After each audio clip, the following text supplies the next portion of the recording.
All right, good evening, everyone. Welcome to the Amherst Zoning Board of Appeals meeting. Today's date is Tuesday, June 17th, 2025. We'll start tonight's meeting with the Pledge of Allegiance. Please stand up. Pledge allegiance to the flag.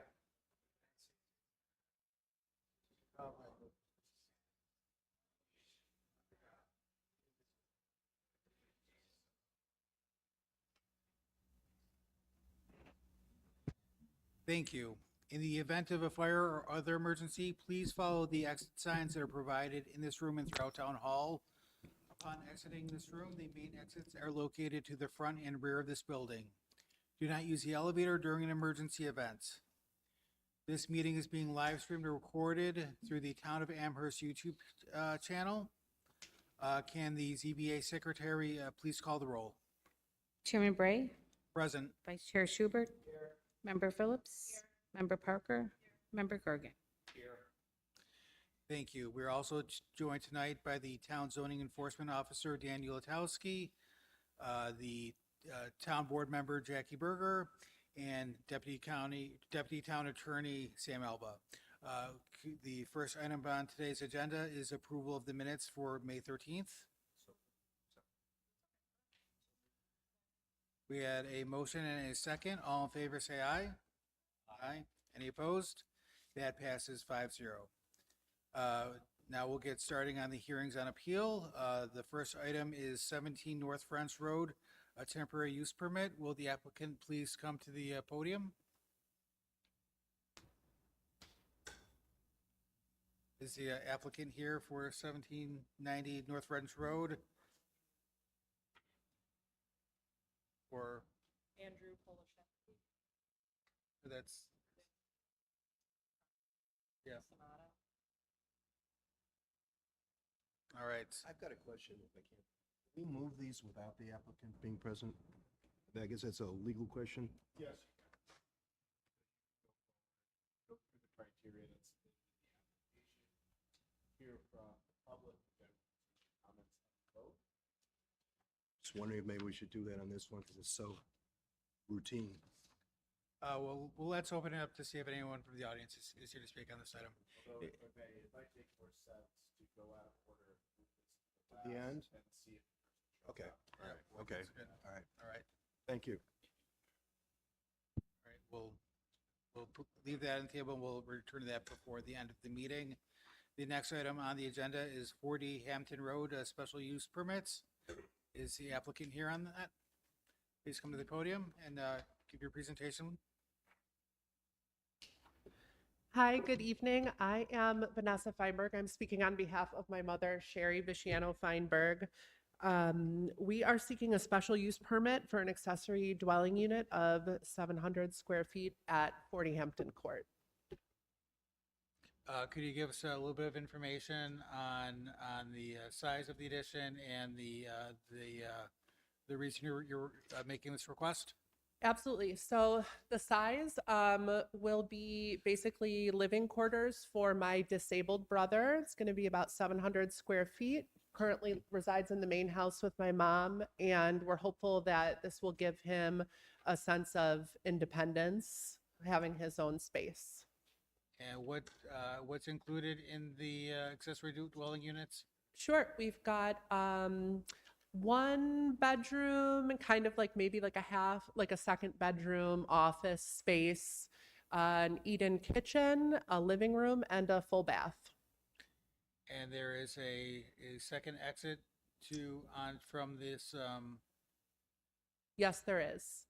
There's an exit that goes to so we're situated on a court, so the back of the house runs to a road called Frankhauser, and the front of the house is on Hampton Court, and both will have an exit to each street. Does any member of the board have a question for the applicant?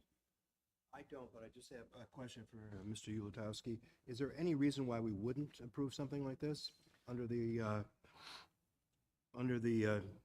pilot program? No, there wouldn't be a real rationale for disapproving it. The special use permit is valid for 2 years, after which the petitioner would go to the building commissioner for renewal, would not come back here. The building commissioner, however, if there are complaints in the neighborhood about the conditions of the house or nuisances, the building commissioner could then direct it back here for a new hearing. Thank you. Any other questions? Is any member of the audience here to speak on this item? All right, we'll close the hearing then. Is there a motion on this item? Move to approve. Motion by member Schubert, second by member Parker. All in favor, say aye. Aye. Any opposed? That passes 5-0. Thank you very much. Thank you so much for your time. The next item on tonight's agenda is 438 Caledine Avenue. Is the applicant here? You want to come to the podium and give your presentation? Hi, good evening. This is Imdad Hussain. I put a fence in front of my house, like because for my autism child. So We're having a little bit of difficulty hearing you. Could you try bringing the microphone closer to your mouth? okay. Yep. I put a fence my front of house, my autism child. So he's like abnormal type, like he don't understand speak anything. So he some couple of times is like close to accident, like so that's why I put a fence. Is over there is allowed to 3 feet fence, but I put a 4 feet. Some place is border is 4 feet, but some place down is some place up. That's why it's not even. So that's why I put all the round right side and left side and front side is for my child safety, and I put a fence. That's why. So one of the items that came to our attention from the town building department was that this fence was 2 feet into the town's right of way. Are you aware of this? I speak to like the here, so I told them like that my baby is 4 feet. He climb and go outside and run away somewhere else. So a couple of times it happened. That's why I put a little higher. So I'm not discussing the height of the fence. I'm talking about the location of the fence. So so your property line ends here, and then your fence goes over it into what is called the town's right of way, where you're not allowed to have a fence in the town's right of way. So if your request today is to have the 4-foot fence, we can consider that, but that you'll still have to move your fence. You'll still have to dig up your fence essentially and move it back at least 2 feet in order to keep the fence as it currently is, because it is in the town's right of way. It goes beyond your property line. Because I put like my front of house is very congested, it's very small, so child cannot like walk or anything. He trying to play in the front of house, but very congested. That's why I put a border line in the fence. So your reason does not really make a difference to us, because we wouldn't be able to approve it even if we wanted to. That is beyond our powers as the zoning board. Or putting it differently, we can't approve a fence that's not on his property. Right. Yeah, the town owns the road, and you are into what part of the road the town, it's not road there, but that is within what the town owns. Can you repeat again, please? So your fence goes into a property that the town owns that you do not own. So what I would like for us to do tonight is to adjourn the item for tonight.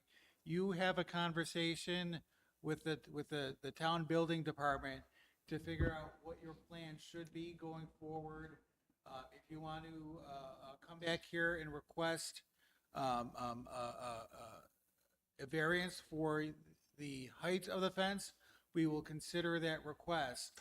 But right now, because your fence goes beyond the property line and into the town's right of way, we cannot consider that variance. So you're gonna have to move it regardless.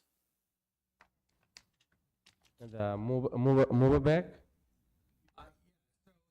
So what I'm gonna do is I'm gonna adjourn your item on the agenda, and you could, you know, decide what you do from there. But my recommendation is for you to have a conversation, very shortly with, the town building department, to, determine what options you have available to you. Like the, Saying you'll have to move the fence back 2 feet no matter what, because it went past your front yard, even if it doesn't look like it. That's how the property lines are drawn. yeah, I understand. Like, so if I'm gonna cut it up, the something is gonna be in the floor, so someone is gonna be hard at like that thing is gonna be happen. It's like brick, around of the brick is very strong over there. So I'm gonna cut it up, but someone walk over there and they're gonna hard it. It's gonna be happen something. So, So if I take it out like in the behind, cut it up and put it behind. so this is, you know, we're not the appropriate, group to be talking about your options. That really belongs to a conversation with you and the town building departments. You know, a solution might be too, that the front line could be surveyed, so you could find out where the property line is, and then make sure it's on your property and So not on someone else's. If I could just interject. Greg, could you go back to the survey? Sir, so our building inspections office measured the location of the fence from the front of your house corner. The front of your house corner is 20.61 feet to the property line. Your fence is 22.6 feet from that same point, which means the fence is 2 feet onto the town's land. What the zoning board is telling you is that if they give you relief on the height, Okay. they can't approve that section that's on town land. You have to remove that section. You have to move it 2 feet onto your land. Okay. That's your only option. You have to cut the fence and rebuild it 2 feet onto your end if they wish to consider relief on the height. Okay. Does that make sense to you? Okay. No problem. So we're gonna adjourn this item, and then you can have any conversations and make any decisions you want, based on this information that we provided you. And if you have any questions on the fence or locations, we recommend contacting the town building department, okay? Okay. Like, give me some time, like, then I can, like, build in the 2 feet behind. Give me a little time for, like, Sure, that's why we're gonna adjourn the item. okay. Thank you.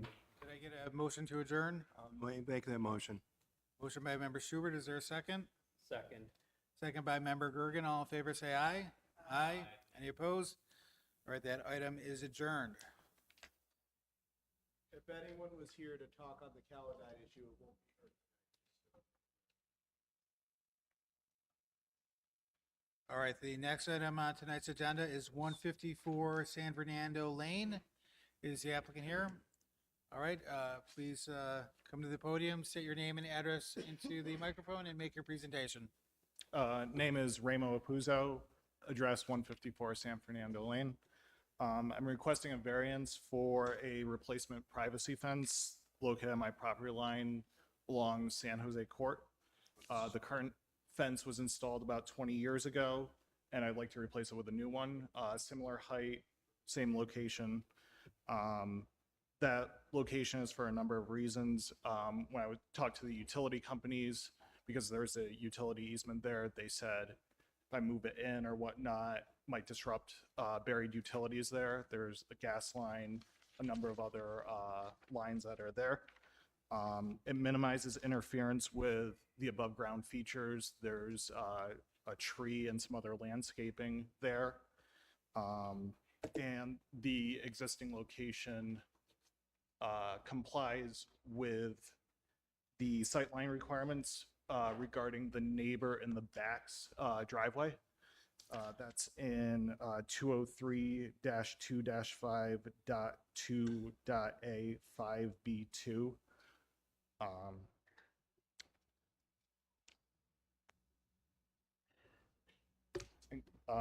Going through briefly the balancing test, if there's an undesirable change to the character of the neighborhood, of the 44 corner lots with structures in the neighborhood, about 50% of those have fences installed there within 10 feet of the lot line bordering a public road. The fence has been there for 20-plus years without an issue. I discussed it with the rear neighbor on April 27th, who had no issues with it. If there is any feasible alternative, I talked to the utility companies. They said where it is right now is the best place to place it. The variance is not substantial, so there should be no harm. If the proposed variance will have an adverse effect or impact on the physical or environmental conditions, I think there's only positive impacts since it's going to be in better condition. And then if it's self-created, the fence was installed by the previous owners no earlier than April 30th, 2005. I purchased the house in September of 2021. I don't know what the setback requirements were back then, but I don't have any reason to believe that they weren't followed back then. Understanding that they're different now, that's why I'm applying for the variance. Thank you. Does any member of the board have a question for the applicant? Yeah. I just have a question. Maybe Mr. Ulatowski can address it. The town's already approved this, haven't they? So Greg, could you go back to the survey with the red line?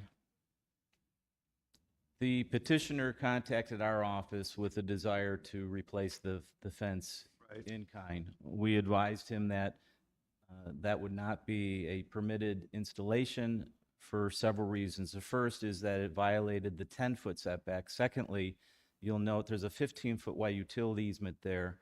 The town's sanitary sewer is within that area. There are other utilities. We don't allow fences within our easements without a license agreement. So the petitioner first sought a license agreement from the town. The fence was unlawfully installed to begin with. He inherited the situation, and that's where we are today.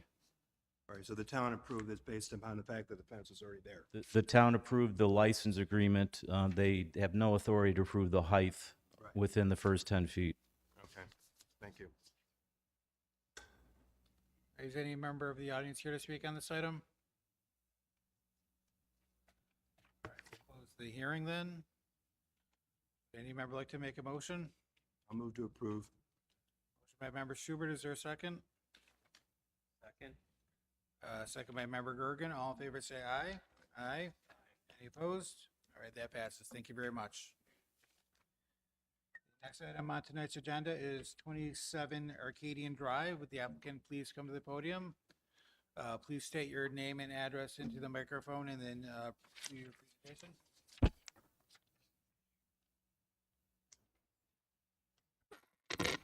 Sharon Gill, 27 Arcadian. What else did you say? Your address too? Yeah, 27 Arcadian, Amherst, 14228. All right, thank you. And could you please give your presentation? Could you give your presentation, please? So we just want to build a shed in the area shown there in the blue, and it's just 2 feet more than allowed. So we're asking for just a variance of 2 feet. This is closer to the existing pool house. It's gonna be closer, sorry.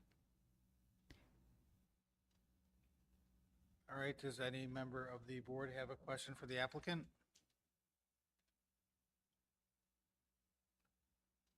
Okay, is any member of the audience here to speak on this item? All right, we'll close the hearing then. Is there a motion for approval? Motion to approve. Motion by member Gergen, second by member Phillips. All in favor, say aye. Aye. Any opposed? Passes 5-0. Thank you. Thank you. The next item on tonight's agenda is 4 Shadowwood Drive. Would the applicant please come to the podium?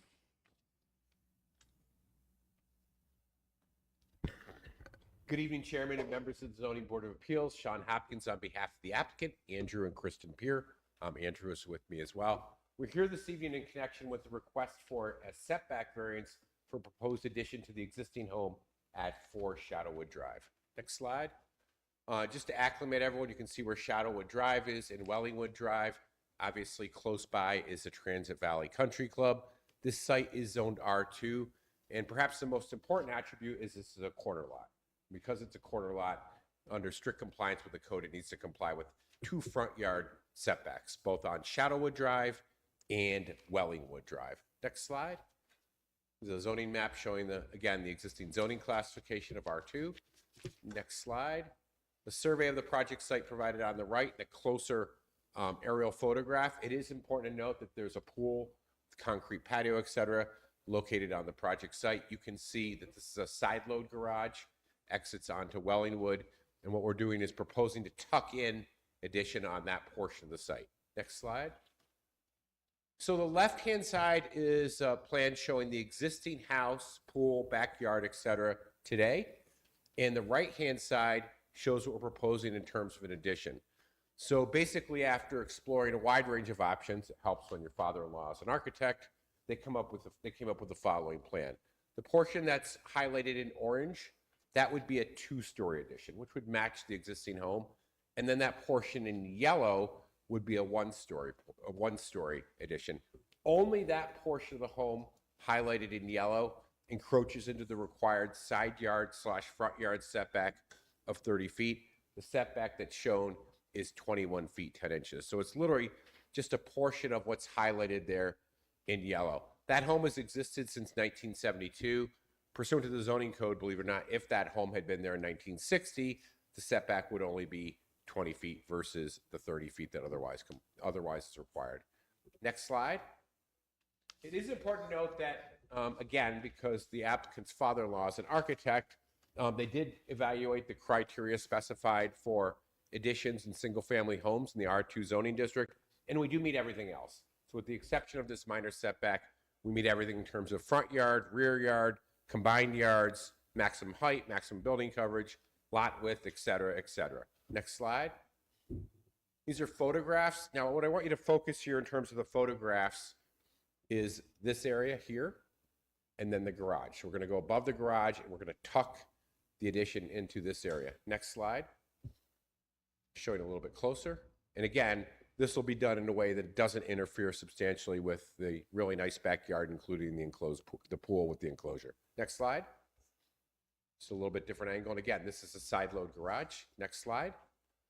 It is also important to note that they do have very, very nice landscaping on here, including this decorative row of hedges that obviously will stay in place. So it does provide a nice aesthetic on Wellingwood.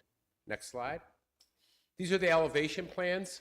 On the top is the north elevation plan, or the front. So an effort to mimic the architecture and style of the home, which is quite nice, but also make it a little bit different, a little bit more transparency, and make this very usable space. And then the bottom is the south elevation.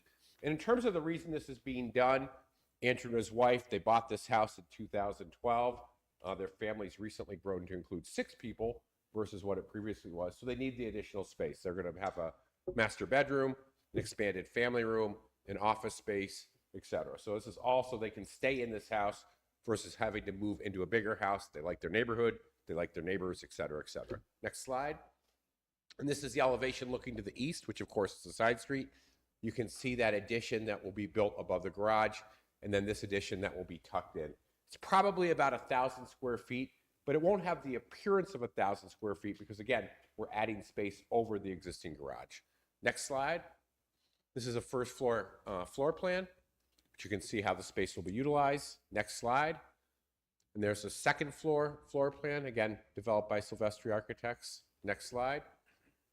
So obviously governed by the balancing test and the 5 criteria set forth in New York State Town Law, Section 267B3B, that requires this board to balance the benefits that will be received by the applicant if the requested relief is granted, and weigh those benefits against any resulting detriments to the health, safety, and welfare of the surrounding neighborhood.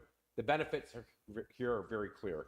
This will allow this larger family to stay in their home, their owner-occupied home, Again, it's a very well thought out, thoughtful addition. It is the only location that makes sense strategically in terms of the other criteria and the lot dimensions and existing improvements. On the other hand, I don't believe any detriments at all will result from the grant of the requested relief. First criteria is whether the grant of the requested relief will result in an undesirable change to the character of the neighborhood or detriment to nearby properties. The answer to that question is no. It is important to note that the existing setback actually already encroaches slightly into that 30 feet.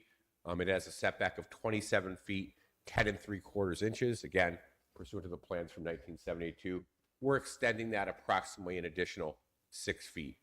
There will be no adverse visual impacts. Again, we have landscaping, and where this has been strategically located, I don't believe it'll have any impacts whatsoever. That landscaping along the frontage will be preserved. The second criteria is whether there's any alternatives that would allow the applicant to receive the benefits it's seeking without the need for the requested relief, and the answer is no. Andrew and his wife, working closely with Sylvester Architects, has evaluated all kinds of options for this site, and this is the option that allows them to receive the benefits they're seeking while minimizing the relief. So they've gone through that analysis before coming here this evening. Next slide. Third criteria, whether it's substantial, and as you know, the key inquiry here is not just quantifying the deviation from the underlying code requirement, it's really whether there will be any harm. And here, there will not be any harm that will result. Criteria 4, whether proposed variance will have an adverse effect or impact on the physical or environmental conditions of the neighborhood. This is categorically a type 2 action pursuant to seeker. It does not require an environmental review. And of course, the applicant will be required to obtain a building permit from the building department. They plan on doing that as soon as possible if you grant the requested relief. And then finally, whether the alleged difficulty was self-created. We do acknowledge it can be viewed as being self-created. However, town law specifies quite clearly that cannot be the sole basis for your decision. And again, I would only remind the board that this is a corner lot, so a little bit different than a typical residential lot in the town of Amherst. With all that being said, respectfully, we would ask that you grant the requested relief. And of course, if you have any questions, either myself or Andrew would welcome the opportunity to address them. Thank you. Is the encroachment on the side of the house where the front door is facing, or is it on the where? Yeah, let's go back to the marked up plan. So that you can go to the next slide. So it's here. So there, yeah, if you could go in a little bit. So it's right here. That's, I believe, 24 feet. Existing is like 27 something. This is at the closest measurement is 21 feet, 10 inches. Andrew, what's that space directly behind that arrow? Right here, the yellow. What will that be? That'll be a bathroom. So that, And the front door is on the part of the house at the top of the diagram, facing Shadow Drive. right. Okay, so Right, side load garage, but the house front's obviously right on Shadowwood. understood. All right. Does any member of the board have a question for the applicant? I just do. So we're just talking about 8 feet on the side of the house, 8 feet closer to the east line on a corner Right, lot. right. And again, with a typical town of Amherst right away, plus an additional 21 feet, 10 inches at the very closest point. And I think if you look at the plans, it's going to look quite nice. Any additional questions? All right, any member of the audience here to speak on this item? Okay, we'll close the hearing. Do I have a motion? Move to approve. Motion by member Schubert, second by member Phillips. All in favor, say aye. Aye. Any opposed? Passes 5-0. Thank you very much. Thank you, and have a great evening. You too.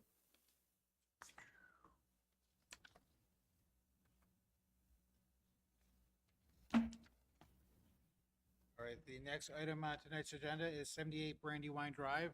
Would the applicant please come to the podium? Please state your name and address into the podium, and then please give your presentation.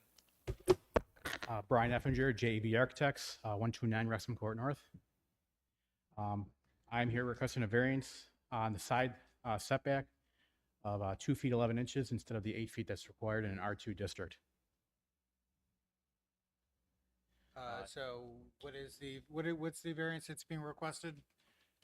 We're requesting a variance of 5 foot 1 inch in the side setback. This will be a covered patio with a fireplace on that side.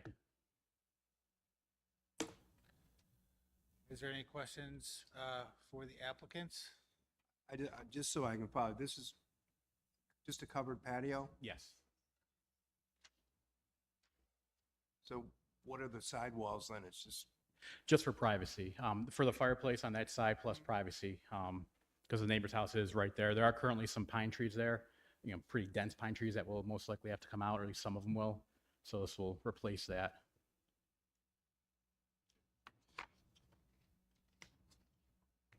Any additional questions for the applicant? This is the side elevation, but the back would be open? Yes. Okay. Yeah, the middle column is existing now, so we'll add the column on the right-hand side. Yeah, you can't, looking at that picture, it's not clear where that wall is. Yeah. Where the columns are back.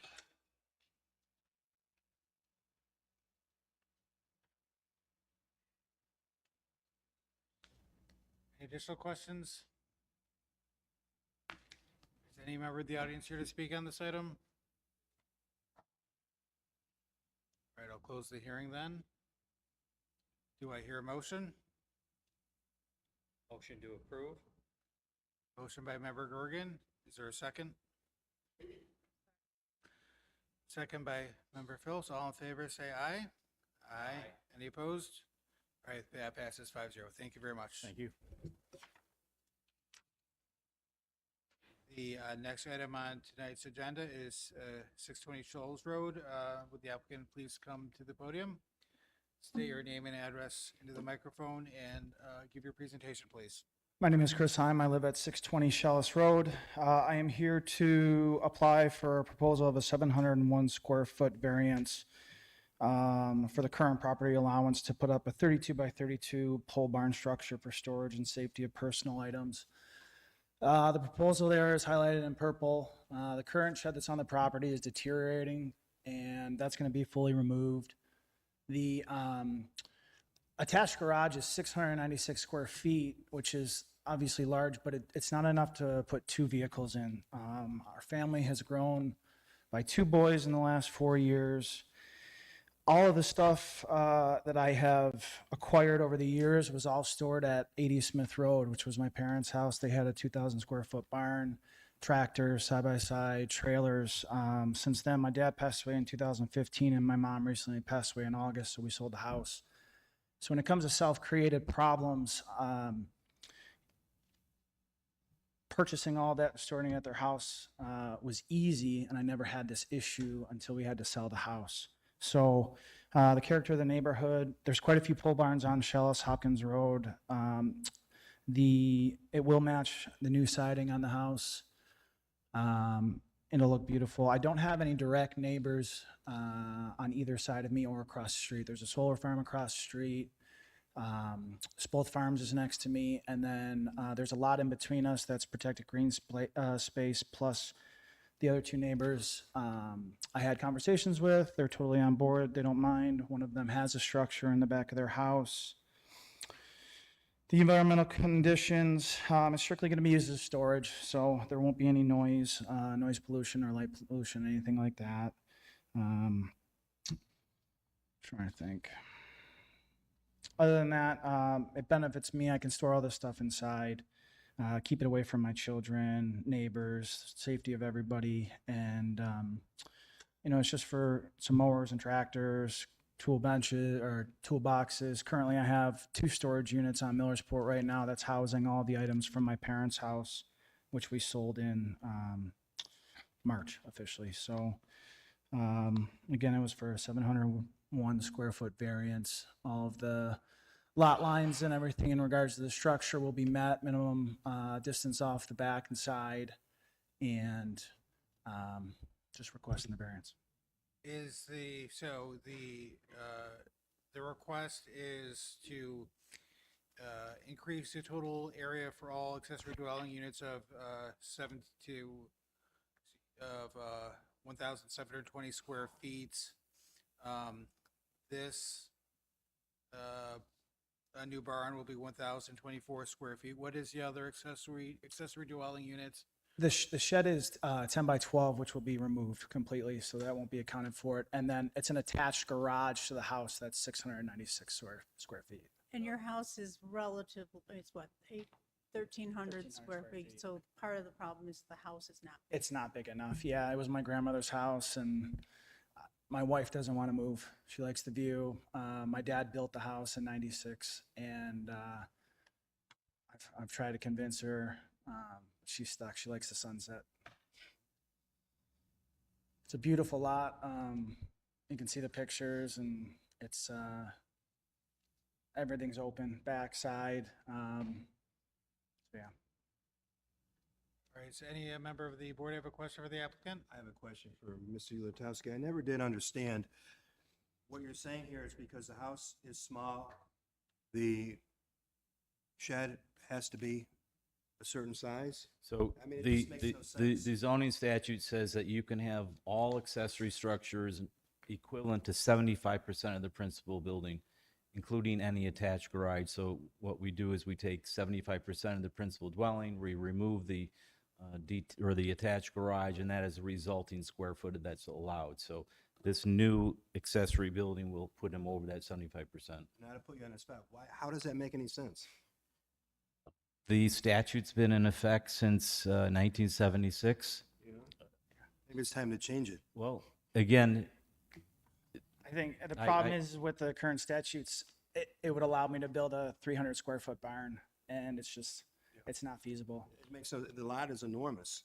well, it certainly doesn't make sense on large lots. Got it. If we were to place, a large structure on your lot, Yeah, I can see that. Okay. All right. I was just wondering. Any more questions on this item for the applicant? Is any member of the audience here to speak on this item? All right, we'll close the hearing then. Is there a motion, Ron? I move to approve. I'll second. Motion by member Schubert, second by member Parker. All in favor, say aye. Aye. Any opposed? All right, that passes 5-0. Thank you very much. Thank you for your time. The next item on tonight's agenda is 6460 Main Street. Would the applicant please come to the podium, state your name and address into the microphone, and give your presentation? Good evening. My name is Corinne Sands. I am the project manager for Wrap Signs. We do all signage for MBT Bank out of Green, New York, and we're here on behalf of 6460 Main Street, which is the new MBT Bank corporate headquarters building. So upon buying the building, they ended up acquiring all of the signs that were left behind. The biggest issue that we are dealing with right now is that Evans Bank had a monument sign put in on the corner by a different sign company. It's now come to our attention. It is not far enough back from the property line. The last sign company must have thought the property line was actually at the edge of the sidewalk, because it is exactly 15 feet from each side. However, it is at the pillars. So because of that, that actually is an incorrect measurement. The 9'2" is actually 12'5". We did get a actual survey done, so we knew the exact distance. But with that said, it also puts it in the triangle of visibility. Upon visiting, the way that we see it is we don't feel like it is an encroachment of view, even though it is in that triangle view, because of the extra distance with the sidewalk and all the grass from the pillars to the road. MBT Bank would like to be visible from the road.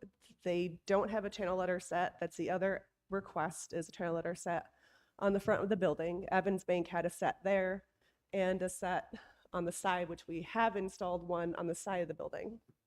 But we were discussing what is best. So at the moment, we have a temporary cover up for this sign and a channel letter set over here. But that is the only signage they currently have on this very large building, because the variance for Evans Bank did not follow through with the purchase of the building. So they're requesting a channel letter set be installed. So this is, go ahead, next slide. This is the sign. So it's currently just 1-inch thick acrylic. We're gonna replace that completely with an actual aluminum cabinet that's internally illuminated. It will decrease in light because more light shines through white than it does through red. We also use a diffuser on the back side of the faces so that only 45% of the light actually goes through. It's under the requested it's at 7'2", so under the allowed height. Paint the bottom and put on just a new cabinet on top that is more secure than what's there right now. That one makes me nervous. So the overall square footage for this will be 31.33 addition to what the current area variance allowance is 82 based on 1 square foot per frontage of the building. So they're requesting a 31.33 addition there. Next slide. And this is the channel letter set. And this set, I believe, if you scroll down, it's 49. The next one would tell me the square footage at the bottom. 49.7 additional square feet. So the overall request is 81.03, which is essentially double what is currently allowed. Evans Bank had at least 200 square foot variance allowance in the past. Next slide. So you see these are the pillars when it was measured from the side of the sidewalk to the sign instead of from the side of the pillars to the sign. But we do feel like it is far enough away that it hasn't been caught by code enforcement yet, even though it was applied for. And we don't believe that it has caused any issues with line of sight for the right of way. Next slide. That's a better showing of how far it actually is from the road. Next slide. So there is a basin there as well. Shifting it, it would have to go way back here because of how much footer we would need to make sure that it is secure for wind load. So the only other option would be putting it a good 40 feet from the road, unfortunately. Next slide. This shows there was a current sign. There is another sign for the commercial property right there, and there's just a little bit in front of it. But this is the overhead view of how far it is from the corner. This was the new survey that was done showing where it's located inside the corner visibility.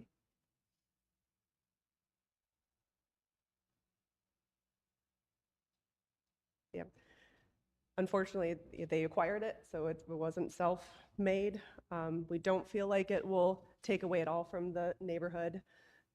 Evans Bank had a lot more signage up there, and it was a lot more visible. So MBT would like to continue with the visibility that Evans Bank had so that all of its customers and business partners can find them while traveling both directions on Main Street. Thank you. And just for the record, the town traffic safety coordinator did review the sign, and he says that the corner visibility triangle requirement does not apply, and that site distance is adequate with the existing sign in place and future sign. Wonderful. So that was not a concern of the traffic safety coordinator. Great. Does any member of the board have a question for the applicant? I have a question for Mr. Ulatowski again. We went through this whole sign thing, I think it was within the last year when Evans Bank wanted to put more signage up on the building. Was that non-conforming sign in place then? Was there any comment, did they make any comment about? I can't confirm that or not. The matter was before the building commissioner to approve the signs. At that point in time, we had no problem in refacing the existing ground sign. However, they wished to reconstruct the whole cabinet. At that point in time, we said that the location was inconsistent with our statute. It was in the visibility triangle, so building commissioner flagged it for not approving the permit. Additionally, they looked at total allowable signage, and we're relying on the commissioner's records. Okay, so, but basically the Evans sign was there for a while. Yes, it was installed in 2020 by FlexLoom. I'm sorry? It was installed in 2020 by FlexLoom. I didn't hear you. 2020? Installed by FlexLoom in 2020, the other sign company that put it up. Okay, so I mean, it's been there, and you're not moving it. Nope, we would just like to make it Make prettier. it look better. Not have another bank's name on there, is that what you're going Another after? bank's name, and it literally, the screws are falling out and it's falling apart right now because of how it was made. So with respect to the wall signs, I believe the there was not a wall sign on the westerly wall? I can't recall. Yes, there was. It's over the canopy, and on, as well as the westerly wall, there was, on the corner, they kind of had like a tower squares, and the big E's were there as well, and those are no longer there. So we've gone down in overall requests for square footage compared to Evans Bank, because we just didn't think that was all necessary. Thanks for that information. Is there any additional questions for the applicant? Any member of the audience here to speak on this item? All right, we'll close the hearing then. Is there a motion for approval? Move to approve. Second. Motion by member Phillips, second by member Parker. All in favor, say aye. Aye. Any opposed? All right, passes 5-0. Thank you very much. Thank you very much. The next item on tonight's agenda is 77 Country Parkway. Would the applicant please come to the podium?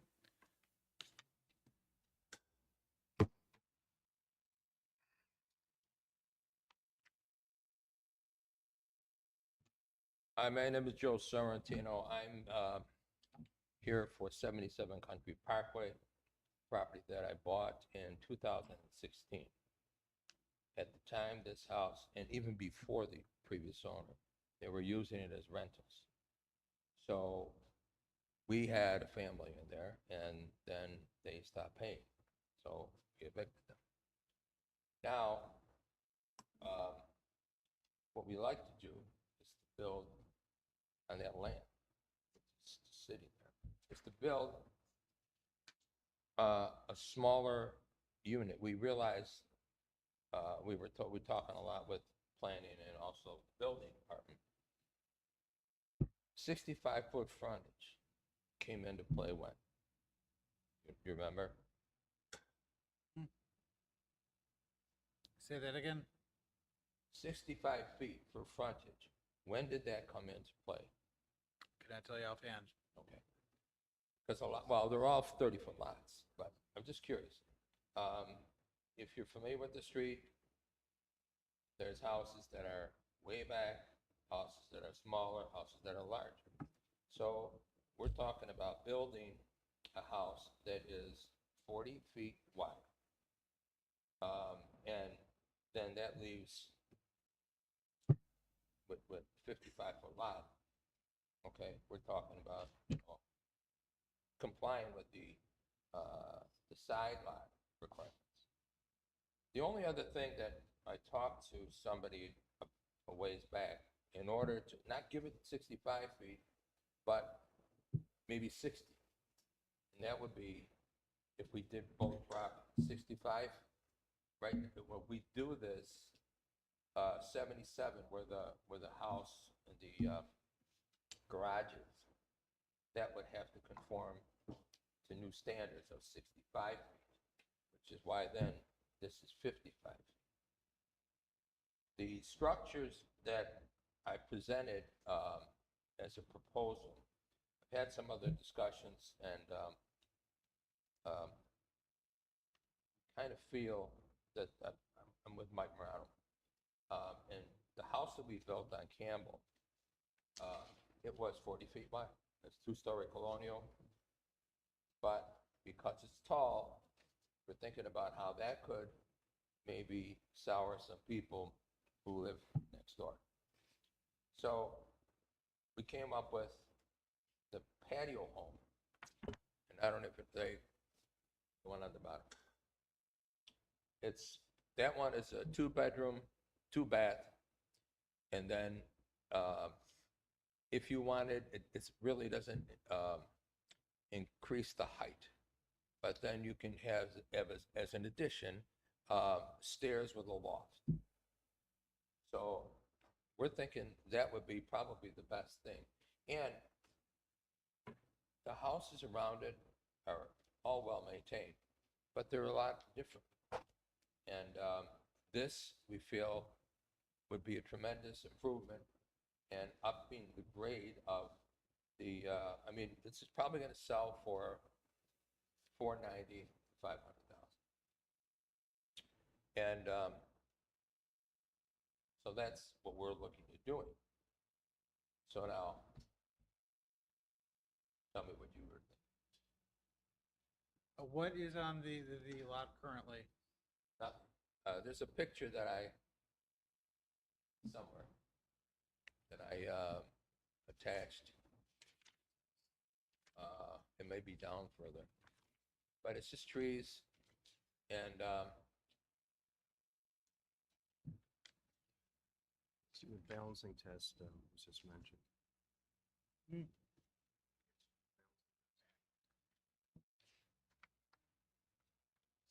Just go, just go, Joe.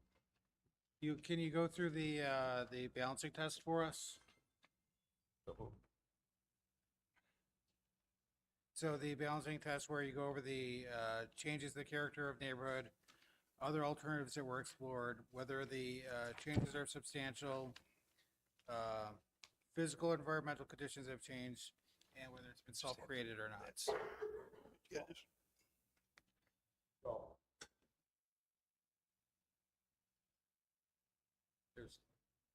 there would be no negative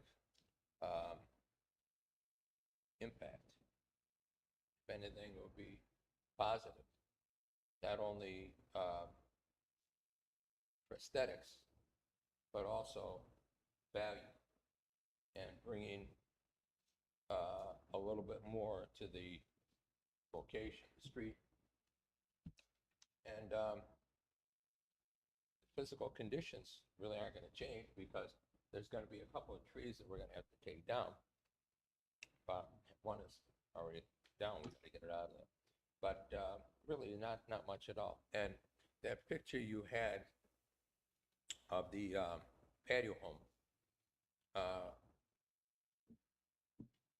we're thinking of mirror image so that the garage is on the left side and to stay consistent with the other houses. Mm-hmm.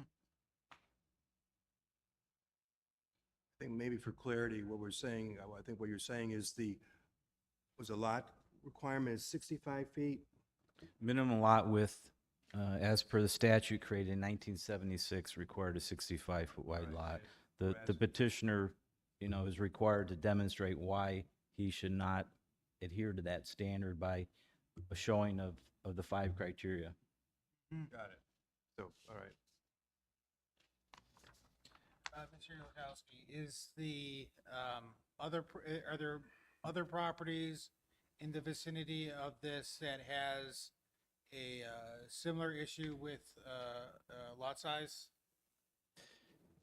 There are similar lots. The request probably would not impair the character of the community.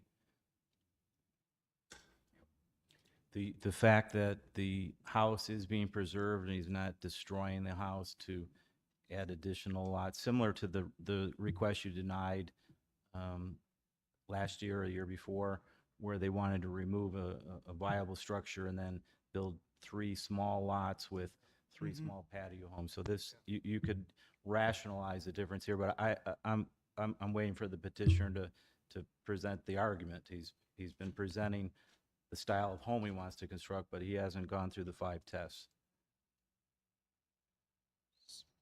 So you say to present the argument. I think you need to So- read, to read the, Let's talk about it. So first, character of the neighborhood. Yes. So Mr. Yurkowski just shared with us that there are other properties in the vicinity of this that have a similar area with lot size where they don't provide that level of frontage. So that would indicate that that it would not drastically change the character of the neighborhood because there are other properties that have a similar frontage with that. Other alternatives, whether could you have explored other alternatives? Probably not, because the lot size is the lot size, and you can't magically grow a lot size. All right. Number 3, substantial. Describe whether or not the requested variance is substantial in nature. So, because you're requesting a 10-foot variance, where 65 square feet is the requirement, it's going down to 55 square feet. There are other properties in that vicinity that are a similar lot size, so no, that is not substantial. Fourth, physical or environmental conditions. So describe if the proposed variance will have an adverse effect on the physical or environmental conditions in the neighborhood or district, including but not limited to traffic circulation, noise, or odor. So, if that is a residential neighborhood and that is a similar structure, that would not be adversely affecting the physical or environmental conditions of that neighborhood. And finally, self-created, whether the alleged difficulty was self-created.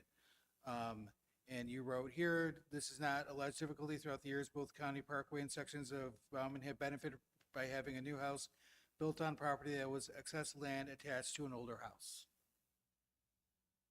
So we just went through the 5 conditions for you. Is there anything you would like to add or correct from what I just stated? I don't think so. I mean, 4 years ago or 5 years ago, further down near Maple Road, there was a similar situation. And I'm not quite sure if it was 40 or 45, but they built a narrow house over there. We have another plan, which is a patio home,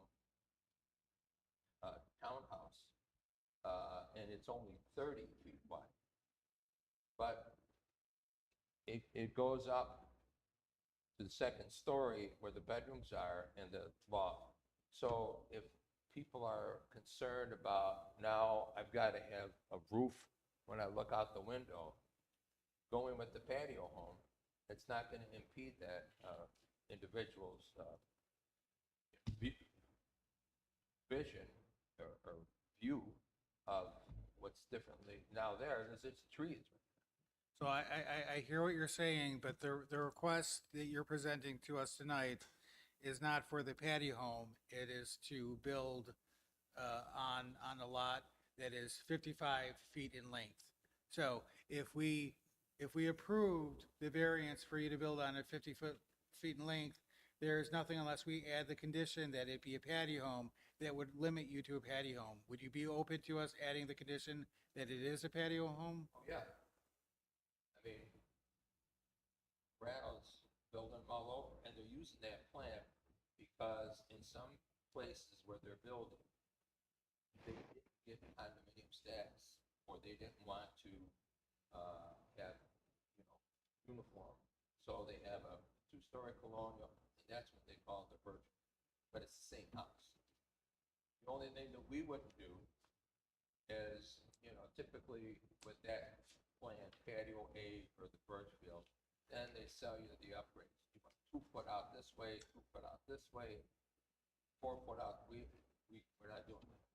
But if we approve having a lot that's smaller, you still would be required to meet the setbacks, the side yard setbacks, the front and backyard setbacks. Yes, well, I think we Yes. figured that out with the, Could you speak into the microphone? yeah, To the members? we worked that out with the planners. So the minimum side yard is 5 feet, the combined side yard is 10 feet, so he could fit what he wishes to construct on there. He could, if it, More than a shotgun house like in Louisiana. No, it's, he could build what he's proposing, as long as it doesn't exceed 40 feet in width. He'll have sufficient width and room to spare. Right, if the structure's 40 feet wide and the lot is 55, and give it 5 on each side for setback, you still have plenty of excess room. There's no problem with the back or the front. It's just the side. You talk to the neighbors? I talked to 2 of the neighbors. The one I never met. So if any of the neighbors here, Oh, find out what they have to say. so the one woman I would be most sensitive to would be the woman who's directly next door. The home you own, or 77 Parkway? Yeah. The one on the far side. Yeah. That'd be on this, wait, let's see, the front. Yeah, it'd be on this. All right. Does anyone else have a question for the applicant? None. All right, would any member of the audience who's here to speak on this item please come to the podium?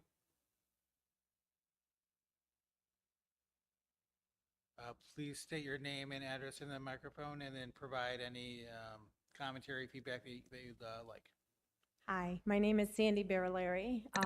I am the owner and reside currently with my boys at 74 Country Parkway, which is across the street. I do not oppose this applicant. So in my reference to a 7-year owner on that street, it's a variable of types of houses on that road. It will certainly upgrade that neighborhood. I think we're looking at something that's going to keep people longer. You know, excellent school, Country Parkway, a lot of positives there to move into that area, and a lot of transitional homes. But in the last 7 years, much more longer residency. So definitely a high standard type of house that would certainly be a great source for the area. Thank you. Thank you. Is there anyone else here to speak on this item?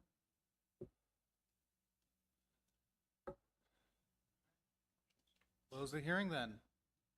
Would anyone, member of the board, like to make a comment or make a motion? Or move to approve. Motion by member Schubert. Is there a second? Second. Second by member Gergen. All in favor, say aye. Aye. Is there anyone opposed? Yep. Member Phillips opposed, so that passes 4-1. Thank you. Thank you very much. Yep.